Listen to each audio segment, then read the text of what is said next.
First year botany में हमने variety of life का चैप्टर स्टार्ट कर दिया था। प्रीवियस लेक्चर में हमने 5 किंगडम क्लासिफिकेशन पढ़ी थी और ये भी पढ़ा था कि वायरस को 5 किंगडम में क्यों नहीं क्लासीफाई किया। वायरस को 5 किंगडम में इसलिए नहीं क्लासीफाई किया जाता क्योंकि ये एसेलुलर ऑर्गेनिज्म है, यानी इसके पास न्यूक्लियस, साइटोप्लाज्म या मेम्ब्रेन्स नहीं होती।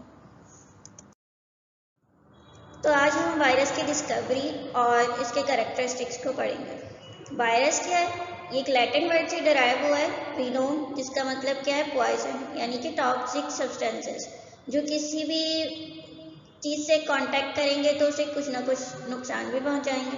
तो इसके नाम से ही पता चल रहा है कि ये किसी न किसी को कुछ ना कुछ नुकसान पहुंचाएंगे, क्योंकि ये ऑब्लिगेट पैरासाइट है, डिजीज कॉज करेंगे। डिस्कवरी कैसी हुई वायरस की? फर्स्ट वायरस जो है वो डिस्कवर किया गया टोबैको प्लांट से, जो एक डिसीज कॉज करता था, जिसे टोबैको मोज़ेक डिसीज कहते थे। इस डिसीज में क्या होता था कि जो लीव्स होते थे टोबैको प्लांट यानी कि तंबाकू के प्लांट के, वो रिंकल या मोल्टेड हो जाते थे और इन मोल्टेड अपीयरेंस की वजह से जो है वो मोज़ेक की अपीयरेंस आने लग जाती थी। तो इस वजह से इस डिसीज को टोबैको मोज़ेक डिसीज कहते थे। बेसिकली होता क्या था कि वायरस जो है वो इस प्लांट के अंदर जितने भी इसके जाइलम टिश्यूज हैं उन पे अटैक करता था और फ्लोएम के टिश्यूज पे अटैक करता था। जब जाइलम के टिश्यूज पे अटैक करता था तो क्या करता था, ये इसके वाटर की सप्लाई को ख़त्म कर देता था। सारा इससे वाटर एब्जॉर्ब कर लिया, मिनरल एब्जॉर्ब कर लिया। इसी तरह जब फ्लोएम पे अटैक करेगा, फ्लोएम सेल्स के ऊपर, तो क्या करेगा, इससे इसका तमाम फूड मटेरियल एब्जॉर्ब कर लेगा। जब सेल से उसका, प्लांट से उसका फूड मटेरियल और वाटर या मिनरल्स को ही ले लिया जाएगा तो प्लांट डेथ होना शुरू हो जाएगा। एक सेल था जिसके अंदर जो है फूड की न्यूट्रिशन थी, तमाम चीज़ें जो है वो इस वायरस ने उससे एब्जॉर्ब कर ली। तो अब सेल क्या होगा, डेथ होने लग जाएगा। इसी तरह वो दूसरे सेल्स को भी डेथ करना शुरू कर देगा। तो इस तरह डेथ होते होते इनके ऊपर नेक्रोटिक स्पॉट्स भी डेवलप होने लग जाएंगे, पैचेस डेवलप हो जाएंगे पेल ग्रीन या येलो ग्रीन कलर के। तो इन पैचेस या इरेगुलर पैचेस या इस तरह की फॉर्मेशन को मोज़ेक कहते हैं। तो इस डिजीज में क्या होता है, वायरस अटैक करता है प्लांट पर और इसके जाइलम और फ्लोएम टिश्यूज पे अटैक करेगा और इससे वाटर या मिनरल को एब्जॉर्ब कर लेगा, फूड मटेरियल को एब्जॉर्ब कर लेगा। तो क्या होगा, रिंकल अपीयरेंस हो जाएगी इसकी, मोल्टेड अपीयरेंस हो जाएगी, मोज़ेक पैचेस डेवलप हो जाएंगे और प्लांट बिल्ड होके मर जाएगा। डिस्कवर कैसे किया गया ये वायरस? तो कुछ एक्सपेरिमेंट किए गए। एक साइंटिस्ट ने कहा कि ये वह जो इन्फेक्टिशियस पार्टिकल्स हैं ये इस फाइन पोर्सिलिन फिल्टर से इजीली पास आउट हो जाते हैं। ये एक फिल्टर पेपर था जिसमें कुछ ना कुछ पोर्स थे। फिल्टर पेपर का फंक्शन ये कि जब उससे किसी भी चीज़ को पास आउट किया जाएगा तो कुछ चीज़ें उससे पास हो जाएंगी और कुछ रह जाएंगी। तो इस साइंटिस्ट ने क्या किया कि भाई जब बैक्टीरिया को इस पोर्सिलिन फिल्टर पेपर से पास किया तो बैक्टीरिया जो है वो पास नहीं हो पाए। क्यों नहीं हो पाए? क्योंकि इनका साइज बड़ा था और इसके अंदर जो पोर्स थे वो स्मॉल साइज के थे। मगर जब उसने ये इन्फेक्टिशियस एजेंट जो टोबैको मोज़ेक डिसीज के अंदर कॉज हो रहे थे, जब उनको पास किया तो वो पास आउट ईजिली हो गए क्योंकि उनका साइज छोटा था। बैक्टीरिया इसलिए पास आउट नहीं हुए क्योंकि उनका साइज बड़ा था। तो इस साइंटिस्ट ने क्या कंक्लूड किया कि ये जो इन्फेक्टिशियस एजेंट है ये स्मॉलर है इस बैक्टीरियल सेल से। इसी तरह एक और साइंटिस्ट था आइवानोस्कार, उसने क्या किया था कि भाई उसने बताया था इस वायरस की एग्जिस्टेंस को टोबैको प्लांट में, कि ये जो टोबैको के अंदर जो डिसीज कॉज हो रही है वो टोबैको मोज़ेक वायरस की वजह से हो रही है। उसने इसके साथ साथ एक और चीज़ भी डिस्कवर की कि भाई ये इन्फेक्टेड प्लांट से हेल्दी प्लांट में जा रहा है या इन्फेक्टेड ऑर्गेनिज्म से हेल्दी ऑर्गेनिजम्स में जा रहा है। जैसे आपने आजकल न्यूज़ में भी सुना होगा कि वायरस जो है वो इन्फेक्टेड से हेल्दी पर्सन में ट्रांसमिट होता है। तो ये तो बहुत पुराने ज़माने की बात थी, जब तक तो वायरस डिस्कवर ही नहीं हुआ था। तो सबसे पहले इस बात को इस साइंटिस्ट ने डिस्कवर किया था कि ये जो वायरस का इन्फेक्शन है ये इन्फेक्टेड से हेल्दी पर्सन में ट्रांसमिट हो जाता है। इसने क्या किया, इसने डिटेल जो है वो इसकी डिमॉन्स्ट्रेशन भी दी थी, साइंटिफिक प्रेजेंटेशन दी कि भाई ये जो है पहले अटैक करेगा, अपनी कॉपीज़ बना लेगा और उसके साथ साथ जिस ऑर्गेनिज्म में ये अटैक कर रहा है उसको नुकसान भी पहुंचाएगा, उसमें डिसीज़ भी कॉज करेगा। इसी तरह एक और साइंटिस्ट था स्टैनली ने क्या किया था, सबसे पहले इस वायरस को आइसोलेट किया था इस टोबैको मोज़ेक डिसीज़ वाले प्लांट में से। तो आइसोलेट करके इसका डिटेल स्ट्रक्चर जो है वो स्टैनले ने बताया था, क्योंकि जब तक जो है वो इलेक्ट्रॉन माइक्रोस्कोप भी डिस्कवर हो चुकी थी। तो स्टैनले ने डिटेल स्ट्रक्चर बताया और इसने जो है वो उसकी एग्जिस्टेंस को बताया कि टोबैको के अंदर जो डिसीज हो रही है वो टोबैको मोज़ेक वायरस की वजह से होती है। कैरेक्टरिस्टिक्स क्या है वायरस के? नॉन सेलुलर या ए सेलुलर एक ही बात है, मतलब इनके अंदर सेल मौजूद नहीं होता। सेल कैसे नहीं मौजूद होता? ये न्यूक्लियस नहीं होगा प्रॉपर, साइटोप्लाज्म नहीं होगा, सेल मेम्ब्रेन नहीं होगी और सेल वॉल नहीं होगी। साइज कितना होगा इनका? बहुत छोटे पार्टिकल्स हैं ये, इनको सेल नहीं कहा जाता, पार्टिकल्स कहा जाता है, क्योंकि इनके अंदर प्रॉपर सेल की डेफिनेशन पे पूरा नहीं उतरते, इसलिए इनको पार्टिकल्स कहते हैं। तो इन पार्टिकल्स का साइज क्या है? ये 20 से 250 नैनोमीटर तक का है। ऑब्लिगेट पैरासाइट है, किसी भी होस्ट पे अटैक करेंगे और उसकी बॉडी के अंदर रिप्रोड्यूस करेंगे। होस्ट क्या है? वो ऑर्गेनिज्म होगा या वो सेल होगा जिसके ऊपर ये अटैक करेंगे और अपनी नंबर ऑफ कॉपीज को बढ़ाएंगे।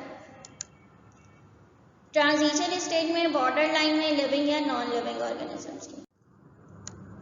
लिविंग करेक्टर क्या है भैया इनके? लिविंग करेक्टर ये है कि ये रिप्रोड्यूस करेंगे किसी भी ऑर्गेनिजम्स के अंदर जाकर, मतलब अपनी नंबर ऑफ कॉपीज बढ़ाएंगे, अपनी तरह के ऑर्गेनिज्म प्रोड्यूस करेंगे, अपनी तरह के कॉपीज बनाएंगे। ये एक वायरस है। ये जो इसके अंदर गॉल्जी बॉडीज हैं, राइबोसोम्स हैं और nuclear material membrane bound organelles नजर आ रहे हैं, इससे पता चल रहा है कि ये यूकैरियोटिक सेल है। तो ये किसी यूकैरियोटिक ऑर्गेनिज्म पर अटैक कर रहे हैं। अटैक करने के बाद क्या करेंगे? ये अपना जो न्यूक्लियर मटेरियल है इनका ये इंजेक्ट कर देंगे इसके न्यूक्लियस में। फिर क्या करेंगे? ये इसको इनकॉर्पोरेट कर लेंगे, यानी इसके साथ जुड़ जाएंगे।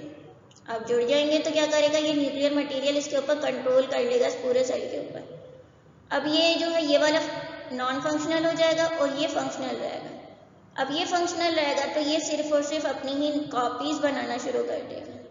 तो अब क्या होगा? ये अपनी कॉपीज बना रहा है, मल्टीपल कॉपीज बनाना है और रिप्रोड्यूस कर रहा है।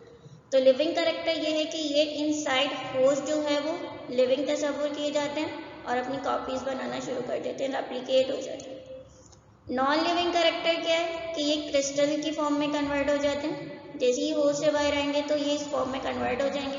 इन्हें इजीली स्टोर भी किया जा सकता है, जैसे केमिकल्स को करते हैं। तो ये बॉर्डर लाइन में, यानी इनके पास लिविंग करेक्टर्स भी हैं कुछ और नॉन लिविंग करेक्टर्स भी हैं। हर पार्टिकल जो है वो न्यूक्लिक एसिड और प्रोटीन कोड पर कंप्राइज करता है। न्यूक्लिक एसिड में या तो इसके पास आरएनए होगा या डीएनए होगा। आरएनए क्या है? सिंगल स्ट्रैंडेड स्ट्रैंड है इस तरह। डीएनए क्या होगा? ये डबल स्ट्रैंडेड स्ट्रैंड होगा। तो इन पार्टिकल में या तो डीएनए होगा या आरएनए होगा और साथ में एक प्रोटीन कोड होगा। होस्ट स्पेसिफिक है, यानी किसी खास होस्ट पे अटैक करेंगे, सब पर ही नहीं अटैक करेंगे। जैसे टोबैको मोज़ेक डिसीज का जो वायरस है वो सिर्फ टोबैको प्लांट या सोलेनेसियम के और प्लांट पर अटैक करेगा, किसी दूसरे प्लांट्स पर अटैक नहीं करेंगे। इसी तरह पोलियो वायरस में सिर्फ मंकीज और मैन में डिसीज कॉज करेंगे, किसी और एनिमल्स में ये डिसीज नहीं कॉज करेंगे। तो ये होस्ट स्पेसिफिक है। वायरोलेंट है या टेम्परेट है। वायरोलेंट का मतलब क्या है? कि जैसे कोई भी सेल के ऊपर ये जाएंगे, अपना डीएनए इंजेक्ट करेंगे, कॉपीज बनाना शुरू करेंगे और उस सेल को ब्रेस्ट कर देंगे, डिसीज कॉज कर देंगे, उसको नुकसान पहुंचाना शुरू कर देंगे। तो ये इनकी वायरोलेंट प्रॉपर्टी हो गई। टेम्परेट क्या है? अगर ये किसी सेल के अंदर अपना डीएनए इंजेक्ट कर रहे हैं या आरएनए इंजेक्ट कर रहे हैं तो इनकॉर्पोरेट हो जाएंगे, न्यूक्लियर मटेरियल इसका इसके साथ इनकॉर्पोरेट हो जाएगा और ये इनएक्टिव फॉर्म में रहेगा। अब ये इसको कोई नुकसान नहीं पहुंचाएगा, मगर ये कैरियर के तौर पर इसकी बॉडी में रहेगा। कैरियर के तौर पर रहेगा तो ये इसको कोई नुकसान नहीं पहुंचाएगा, मगर सिर्फ और सिर्फ अपनी कॉपीज इंक्रीज करता जाएगा। तो ये इसकी टेम्परेट प्रॉपर्टी है। वायरोलेंट में सेल की लिसिस कर देगा, ब्रेक कर देगा। टेम्परेट में क्या होगा कि बॉडी के अंदर मौजूद होगा, अपनी कॉपीज बढ़ाएगा, मगर सेल को कोई नुकसान नहीं पहुंचाएगा। स्ट्रक्चर क्या है वायरस का? शेप्स डिफरेंट होती हैं इनके अंदर। कुछ टैडपोल या पॉलीहेड्रल हैं, यानी कि उनके पास मैनी साइड्स हैं, बहुत सारी साइड्स हैं। जैसे कि ये वाली साइड शेप है, इसके अंदर बहुत सारी साइड्स बन रही हैं, तो ये टैडपोल या पॉलीहेड्रल है। जैसे बैक्टीरियोफेज वायरस है, बहुत सारी साइड्स हैं इसकी कैप्सिड में, तो ये टैडपोल या पॉलीहेड्रल का है। हेलिकल या रोड शेप, जो रोड शेप होंगे, जैसे ये टोबैको मोज़ेक वायरस है, बिल्कुल रोड लाइक अपीयरेंस इसकी। आइसोमेट्रिक यानी स्फेरिकल शेप होंगे, राउंडेड होंगे, जैसे ये इन्फ्लुएंजा वायरस है। तो इनके डिफरेंट शेप्स होती हैं, जैसे tadpole polyhedral, helical, rod shape और जीनोम किसे कहते हैं? जीनोम डीएनए और आरएनए दोनों को मिलाकर कहा जाता है। तो इनका जो जीनोम है या तो सिंगल स्ट्रैंडेड आरएनए पे कंप्राइज होगा या डबल स्ट्रैंडेड डीएनए पे। ये सिंगल स्ट्रैंडेड आरएनए और ये डबल स्ट्रैंडेड, दोनों में से कोई भी एक कॉपी मौजूद होगी। स्मॉलेस्ट जो वायरस है उसके पास 4 जीन्स हैं, जबकि लार्जेस्ट वायरस में 100 जीन्स हैं। 4 जीन्स हैं तो 4 कैरेक्टर की इंफॉर्मेशन है इनके पास। इसी तरह अगर बहुत सारे जीन्स हैं तो बहुत सारे कैरेक्टर्स की इंफॉर्मेशन है। तो ये एमसीक्यूज में आ सकता है कि स्मॉलेस्ट जो वायरस है उसके पास कितनी जीन्स की कैरेक्टर की इंफॉर्मेशन है, तो 4 है, और लार्जेस्ट में जो है वो सेवरल हंड्रेड्स है। प्रोटीन कोड किसे कहते हैं? आउटर कवरिंग को कहेंगे, जो प्रोटेक्ट करेगी इसके न्यूक्लियर मटेरियल को। ये प्रोटीन कोड है इसका, जिसे कैप्सिड कह रहे हैं। इसमें छोटी छोटी सी यूनिट्स हैं, जैसे ये बॉल लाइक अपीयरेंस नजर आ रही है, छोटे छोटे से बॉल्स, ये कैप्सोमियर कहलाएंगे। इसी तरह ये कैप्सिड है, इसमें ये जो छोटे छोटे से कंपार्टमेंट नजर आ रहे हैं, स्मॉल यूनिट्स नजर आ रही हैं, तो ये इसके कैप्सोमियर्स कहलाएंगे। और इसके अंदर इसका न्यूक्लियर मटेरियल आरएनए या डीएनए मौजूद है। अब इन कैप्सोमियर या इन स्मॉल यूनिट्स की बेसिस पे इन वायरसेस को कैटेगराइज किया जाता है, क्लासिफाई किया जाता है डिफरेंट ग्रुप्स के अंदर। वायरल एनवेलप और टेल फाइबर्स। कुछ वायरसेस के अंदर जो है वो वायरल एनवेलप होता है, आउटर कवरिंग होती है, ये इसका कैप्सिड है, ये इसका न्यूक्लियर मटेरियल है। बेसिकली क्या होता है कि ये जो एनवेलप ये क्रिएट करते हैं, जब भी किसी बॉडी के ऊपर अटैक करते हैं ऑर्गेनिज्म पे, तो उसी की मेम्ब्रेन का पार्ट ले आते हैं और अपना एनवेलप सराउंड कर लेते हैं। अब क्या होगा, इस आउटर कवरिंग से ये प्रोटेक्ट करेंगे अपना जेनेटिक मटेरियल, अपनी जो डिसीज कॉज करने की एबिलिटी है उसको भी बढ़ाना शुरू कर देंगे। इसी तरह ये इसका न्यूक्लियर मटेरियल है, ये कैप्सिड है, और ये एडिशनल कवरिंग है, आउटर कवरिंग। ये जो है फॉस्फोलिपिड भी हो सकती है, प्रोटीन भी हो सकती है, डिपेंड करता है कि किस सेल पर अटैक किया था और कहाँ से ये अपनी मेम्ब्रेन का पार्ट लेकर आया। मतलब तो ये खुद से डेवलप करते हैं जब किसी सेल के ऊपर अटैक करते हैं। फंक्शन क्या है इस वायरल एनवेलप का? ये प्रोटेक्ट करेगा इसके जेनेटिक मटेरियल और कैप्सिड। बैक्टीरियोफेज वायरस में क्या है, ये thin long rod like structures हैं जिनको टेल फाइबर्स कहेंगे। इन टेल फाइबर्स का फंक्शन क्या है कि ये अटैचमेंट में हेल्प करते हैं होस्ट सेल पर, जिस पे भी अटैक करेंगे उसके साथ जाकर ये अटैच हो जाएंगे इन टेल फाइबर्स की मदद से। स्ट्रक्चर क्या है बैक्टीरियोफेज का? बैक्टीरियोफेज किसे कहते हैं? पहले तो वो वायरस जो सिर्फ और सिर्फ बैक्टीरिया पर अटैक करें उन्हें बैक्टीरियोफेज वायरस कहते हैं। हर पार्टिकल में जो है वो हेड होगा और टेल फाइबर्स होंगे। ये इसका हेड है और ये इसके टेल फाइबर्स हैं। ये वाला जो पार्ट है ये हेड है जिसमें इसका न्यूक्लियर मटेरियल मौजूद है, और ये वाला जो पार्ट है जिसमें शीट आ गई, ये टेल फाइबर्स आ गए, बेस प्लेट आ गई, ये इसका टेल फाइबर टेल पार्ट है। हेड पार्ट के अंदर क्या है? आउटर प्रोटीन कोट है, कैप्सिड है। कैप्सिड के अंदर छोटी छोटी यूनिट्स हैं, ये यूनिट्स हैं, ये क्या कहलाएंगे? कैप्सोमियर कहलाएंगे। अब इसके अंदर या तो इसका डीएनए मौजूद होगा या आरएनए मौजूद होगा। टेल फाइबर क्या है? टेल पार्ट में क्या होगा कि ये शीट होगी, बेस प्लेट होगी और ये टेल फाइबर्स मौजूद होंगे। ये तीनों चीज़ें मिलकर टेल पार्ट बना रही हैं इसका, और ये हेड जिसके अंदर कैप्सिड, कैप्सोमियर और न्यूक्लियर मटेरियल, इस पार्ट को हेड पार्ट कहते हैं। शीट क्या है? ये फ्लेक्सिबल है, कॉन्ट्रैक्ट हो सकती है। प्रोटेक्टिव कवरिंग है जिसमें होलो ट्यूब है। जब भी किसी सेल के ऊपर ये अटैक करेंगे तो ये शीट को कॉन्ट्रैक्ट करेंगे और इस ट्यूब के जरिए जो है ये जेनेटिक मटेरियल इंसर्ट कर देंगे उस सेल के अंदर, इंजेक्ट कर देंगे। बेस प्लेट, ये वाला जो पार्ट है इसकी बेस प्लेट है। इसके अंदर कुछ एंजाइम्स होते हैं जैसे लाइसोजाइम। इनका फंक्शन क्या है कि जब ये होस्ट के ऊपर अटैक करेंगे तो ये उसकी वॉल की लेसेस करेंगे, उसको ब्रेक कर देंगे। टेल फाइबर क्या है? ये थिन है, लॉन्ग है, थ्रेड लाइक रॉड लाइक होंगे। इनका फंक्शन क्या है कि ये अटैच होंगे किसी भी होस्ट सेल के अंदर। क्लासिफिकेशन यानी कि डिफरेंट कैटेगरीज हैं भाई वायरस के, डिफरेंट ग्रुप्स में इनको क्लासिफाई किया गया है। तो क्लासिफिकेशन जो है वो वायरस की वो दो बेसिस पे, एक तो मॉर्फोलॉजी के बेसिस पे और एक इनके न्यूक्लियर मटेरियल पे। तो मॉर्फोलॉजी के बेसिस पे क्या क्लासिफिकेशन है वायरस की, इनको तीन क्लासेस में या तीन टाइप डिवाइड किया गया। पहले तो टैडपोल और पॉलीहेड्रल, यानी कि जिनमें बहुत सारी साइट्स होंगी। एग्जाम्पल इसकी बैक्टीरियोफेज है, बहुत सारी साइट्स हैं इसके कैप्सिड पर। तो ऐसे वायरस टैडपोल या पॉलीहेड्रल कहलाते हैं। जैसे ये वाला एक डायग्राम है, इसके अंदर भी मेनी साइट्स हैं, तो ऐसे वायरस को टैडपोल या पॉलीहेड्रल कहते हैं। हेलिकल या रोड शेप, जो कि बिल्कुल रोड लाइक अपीयरेंस को शो करेंगे। इसके एग्जाम्पल में टोबैको मोज़ेक वायरस है, जो टोबैको मोज़ेक डिजीज कॉज करता है। आइसोमेट्रिक यानी कि स्पेरिकल होंगे, जैसे कि इन्फ्लुएंजा वायरस है, बिल्कुल राउंडेड स्ट्रक्चर होगा इसका।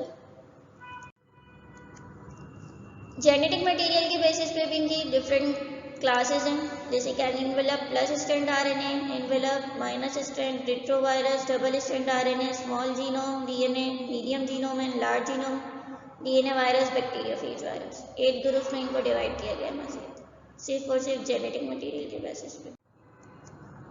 डिफरेंस क्या है अभी पॉजिटिव और नेगेटिव स्ट्रैंड में। क्लासिफिकेशन को पढ़ने से पहले पॉजिटिव और नेगेटिव स्ट्रैंड का डिफरेंस देख लेते हैं। ये डबल स्ट्रैंड आरएनए, अब आप कहेंगे डबल आरएनए तो डबल स्ट्रैंड होता ही नहीं है, सिंगल स्ट्रैंड होता है। तो ऐसा नहीं है भाई, इनके पास कुछ न्यूक्लियोटाइड की बेसिस होती हैं, जैसे एडेनिन है, गुआनिन है, साइटोसिन है और थायामीन है, ये डीएनए में होती है।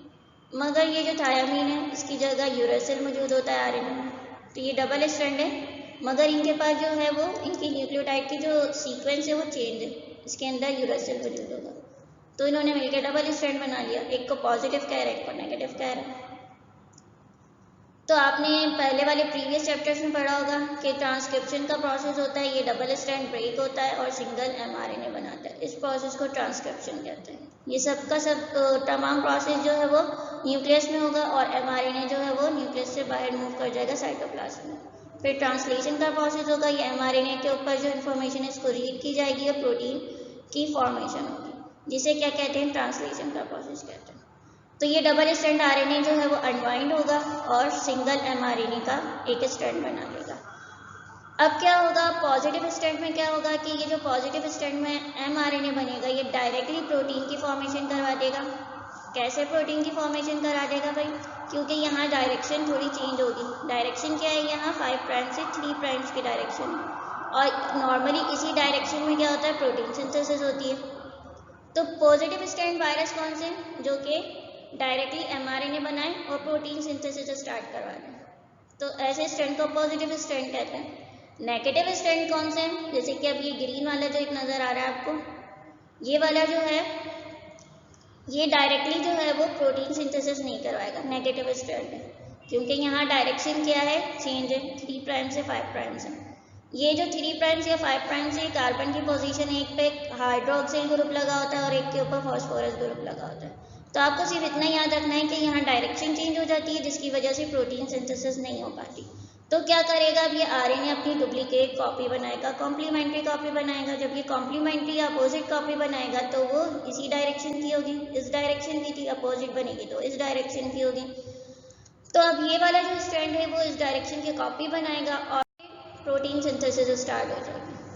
तो क्या होगा, नेगेटिव स्ट्रैंड में क्या होगा कि आरएनए जो है वो अपनी डुप्लीकेट कॉपी बनाएगा ताकि प्रोटीन सिंथेसिस स्टार्ट की जा सके। पॉजिटिव स्ट्रैंड में क्या होगा, इसकी डायरेक्शन जो है वो 5 प्राइम से 3 प्राइम्स होगी, तो ये डायरेक्टली प्रोटीन सिंथेसिस स्टार्ट कर देगा। मगर नेगेटिव स्ट्रैंड में इसको अपनी डुप्लीकेट कॉपी बनानी पड़ेगी। बस इतनी बात आपको याद रखनी है इस क्लासिफिकेशन को करने के लिए। Unenveloped plus strand RNA virus. Plus strand मतलब वो वायरस डायरेक्टली अपने एमआरएनए को यूज़ करके अपनी प्रोटीन सिंथेसिस का प्रोसेस स्टार्ट करते हैं, वो प्लस स्ट्रैंड वायरस है। अनइनवेलप यानी इनके पास आउटर कवरिंग या इनवेलप मौजूद नहीं है। ये सिर्फ और सिर्फ न्यूक्लियर कोर पर कंप्राइज होते हैं और प्रोटीन कैप्सिड होता है इनके पास।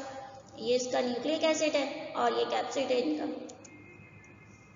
प्लस स्ट्रैंड कह रहे हैं क्योंकि डायरेक्टली एमआरएनए यूज़ करेगा और फिर प्रोटीन की फॉर्मेशन स्टार्ट कर देगा। कहाँ डिसीज कॉज करेंगे, प्लांट में, बैक्टीरिया में। प्लांट में जो एनिमल में जो डिसीज कॉज करेंगे वो पोलियो और कॉल्ड डिसीज होंगी। इनको हम डिटेल में पढ़ेंगे जब हम एनिमल डिजीजेस वाला topic. Unenveloped plus strand RNA virus. Virus similar है, वहाँ इन्वेलप था, यहाँ जो है वो वहाँ इन्वेलप नहीं था, यहाँ इन्वेलप होगा। यहाँ जो इन्वेलप होगा वो लिपिड का बना होगा, इसलिए इनको O प्लस स्ट्रैंड है, यानी डायरेक्टली ये mRNA को यूटिलाइज करके अपनी प्रोटीन सिंथेसिस स्टार्ट कर देंगे। ये कैप्सिड है, ये न्यूक्लियर मटेरियल है और ये आउटर कवरिंग है जिसे इन्वेलप कह रहे हैं। तो इन वायरसेस में ये इन्वेलप मौजूद होगा। पैरासाइटम, वायरस तो सारे ही पैरासाइटम है और ये क्या डिजीज कॉज करते हैं, ल्यूकीमिया और येलो फीवर। ल्यूकीमिया में क्या होता है कि ये रेड ब्लड सेल्स हैं और ये वाले वाइट ब्लड सेल्स हैं, तो ये वाइट ब्लड सेल्स के नंबर को इंक्रीज कर देगा मजीद, तो एक डिजीज कॉज हो जाएगी ल्यूकीमिया। इसका एक्चुअल जो है वो अभी तक ओरिजिन पता नहीं चल सका कि ये किस वजह से होती है, मगर ये ख्याल किया जाता है कि ये सिर्फ और सिर्फ वायरस की वजह से होती है। वायरस इन सेल के अंदर इन्वेड हो जाता है, अपनी कॉपीज बनाता है और वाइट ब्लड सेल्स बनाना शुरू कर देता है एक्सेस नंबर। येलो फीवर में क्या होगा, येलो कलर की डेवलपमेंट हो जाएगी स्कैलरा के अंदर, येलो कलर की अपीयरेंस नजर आ जाएगी। इसको भी हम डिटेल में हेपेटाइटिस में पढ़ेंगे। माइनस स्ट्रैंड आरएनए वायरस क्या है, वो स्ट्रैंड जो अपनी डुप्लीकेट कॉम्प्लीमेंट्री कॉपी बनाएगा mRNA की और फिर प्रोटीन सिंथेसिस करवाएगा, इससे माइनस स्ट्रैंड आरएनए वायरस कहेंगे। ये वायरस कहाँ अटैक करेंगे, एनिमल्स में, प्लांट में, फ्लू कोज करेंगे, मम्स और रेबीज। मम्स में क्या होगा कि ये स्लेवरी ग्लैंड है, नॉर्मल या पैराटाइड ग्लैंड है, इसके अंदर जो है ये वायरस चला जाएगा। वायरस क्या करेगा, अपना नंबर इंक्रीज करेगा और इसका साइज बढ़ा देगा। तो ये वाला जो पार्ट है इसका, ये वाला जो एरिया है ये स्वेल हो जाएगा, तो इस डिजीज को क्या कहेंगे, मम्स। रेबीज क्या है, ये किसी भी एनिमल्स की बाइटिंग से होती है, जैसे कैट भी हो सकती है, डॉग भी हो सकता है। तो इस डिजीज में क्या होता है कि वायरस जो है वो स्लाइवा के थ्रू ट्रांसमिट होता है दूसरे ऑर्गेनिज्म में जिसको ये बाइट करता है। तो इसकी प्रॉपर एक वैक्सीन होती है और पूरा कोर्स होता है। इसके बाद कौन से वायरसेस हैं, रेट्रोवायरस। रेट्रोवायरस कौन से हैं, जिनके पास एनवेलप मौजूद है। ये इसका कैप्सिड है, ये न्यूक्लियर मटेरियल है और ये इसका आउटर एनवेलप। ये किस पे कंसिस्ट होते हैं, सिंगल स्ट्रैंड आरएनए पे या डबल स्ट्रैंड डीएनए पे, दोनों में से कोई भी एक मौजूद होगा, या सिंगल स्ट्रैंड आरएनए होगा या डबल स्ट्रैंडेड डीएनए होगा। रेप्लिकेट होंगे होस्ट सेल में, एक एंजाइम्स को यूटिलाइज करेंगे, रिवर्स ट्रांसक्रिप्टेज को। ट्रांसक्रिप्शन क्या है, वो प्रोसेस है जिसमें डीएनए जो है वो अनवाइंड होकर एक आरएनए बनाएगा और आरएनए से प्रोटीन बनना शुरू हो जाएगी। मगर रिवर्स ट्रांसक्रिप्शन यानी कि इसका बिल्कुल अपोजिट है, ये एमआरएनए जो बनेगा ये रिवर्स ट्रांसक्रिप्टेज एंजाइम्स को यूज करके दोबारा से डीएनए बना देगा। तो ये वाले वायरस जो हैं इनमें रिवर्स ट्रांसक्रिप्टेज का प्रोसेस होता है, मतलब ये एमआरएनए को यूटिलाइज करके दोबारा से अपना डीएनए का स्ट्रैंड बना लेते हैं। क्यों बना रहे हैं डीएनए का स्ट्रैंड, ताकि ये जिस होस्ट पे अटैक कर रहे हैं उसके डीएनए के साथ इजीली इनकॉर्पोरेट हो जाए, जुड़ सके। इसकी एग्जाम्पल में जो है वो HIV है, जो कि सिंगल आरएनए स्ट्रैंड पर कंप्राइज है, इसका न्यूक्लियर मटेरियल। हेपेटाइटिस है जिसमें double stranded DNA. Double strand RNA virus जिन्हें रियो वायरस भी कहते हैं। रियो वायरस कौन से हैं भाई, डबल स्ट्रैंड है, आइकोसाहेड्रल है, यानी कि मेनी फेसेस है इनके। पॉलीहेड्रल जो टाइप्स पढ़ी थी उसकी सब टाइप्स में ये वाली टाइप्स आती है आइकोसाहेड्रल, यानी उसी की फर्दर टाइप्स में आती है। इनके पास भी मेनी साइड्स हैं, यानी अगर 20 साइड्स होंगी तो उस शेप को क्या कहेंगे, आइकोसाहेड्रल। आरएनए वायरस में सिंगल आरएनए मौजूद होगा इसके अंदर। इन्फेक्ट करेंगे प्लांट में या एनिमल में। क्या डिजीज कॉज करेंगे, क्लोरेडो टिक फीवर। टिक क्या है, ये एक एनिमल है, इंसेक्ट है, ये क्या करेगा, वेक्टर के तौर पर एक्ट करता है, इसके अंदर वायरस मौजूद होता है, ये जिस होस्ट पे अटैक करेगा तो ये अपने अंदर से जो वायरस है ये इसके अंदर ट्रांसमिट कर देगा, तो फिर इस तरह के कुछ सिम्टम्स अपेयर होने लग जाएंगे और फीवर हो जाएगा। तो ऐसी डिजीज को क्लोरेडो टिक फीवर कहते हैं। स्मॉल जीनोम डीएनए वायरस, यानी जिनका जीनोम यानी कि आरएनए या डीएनए कम इंफॉर्मेशन को कंप्राइज करेगा, कम इंफॉर्मेशन कैरी करेगा, वो स्मॉल जीनोम डीएनए वायरस कहलाते हैं। इनको पार्वो वायरस भी कहते हैं। वायरस के अंदर सिंगल स्ट्रैंड डीएनए मौजूद होगा या डबल स्ट्रैंड डीएनए मौजूद होगा। कहाँ अटैक करेंगे, या एनिमल्स में हेपेटाइटिस कॉज करेंगे या वार्ड डिजीज कॉज करेंगे। वार्ड क्या है, ये एक आउटग्रोथ है जो कि वायरस की वजह से हो रही है, आउटग्रोथ कॉज हो जाती है, तो इस तरह की डिजीज को वार्ड्स कहते हैं। हेपेटाइटिस को भी हम डिटेल में पढ़ेंगे जब हम एनिमल डिजीजेस को डिस्कस करेंगे। मीडियम जीनोम या लार्ज जीनोम डीएनए वायरस, वो वायरस जिनका जो जीनोम का साइज है वो मीडियम साइज हो या बहुत ज़्यादा इंफॉर्मेशन कैरी करने वाला जीनोम हो, तो ऐसे वायरसेस को मीडियम जीनोम या लार्ज जीनोम डीएनए वायरस कहते हैं। इसकी एग्जांपल में एक हर्बीज वायरस है। लार्ज जीनोम जो है वो डबल स्ट्रैंड डीएनए पे मुश्तमिल होगा। ये क्या डिसीज कॉज करते हैं, हर्बीज शिंगल्स कॉज करते हैं, हर्बीज और कैंसर कॉज करते हैं, पॉक्सिस कॉज करते हैं। हर्बीज शिंगल में क्या होगा कि भाई ये ब्लिस्टर्स की अपीयरेंस हो जाएगी किसी भी एक लाइन में या रॉ में या किसी भी एक जगह पर, ये ब्लिस्टर्स की फॉर्मेशन होना शुरू हो जाएगी, तो इस डिसीज को हर्बीज शिंगल कहते हैं। बेसिकली ये भी वायरस की वजह से होती है। चिकन पॉक्स, ये तो आपने सुना ही होगा, ये भी वायरस की वजह से होती है। कैंसर, कैंसर में क्या होगा कि सेल रैपिडली डिवाइड हो जाएंगे और जो है वो एबनॉर्मल ग्रोथ होने लग जाएगी सेल्स की, यानी कि वो किसी भी ग्रोथ इनहिबिटिंग या ग्रोथ प्रोमोटिंग सब्सटेंसेस की के कंट्रोल में नहीं रहेंगे, सिर्फ अपनी अपनी मर्जी करेंगे, तो abnormal mass of cell develop हो जाएंगे, तो इसे कैंसर कहेंगे।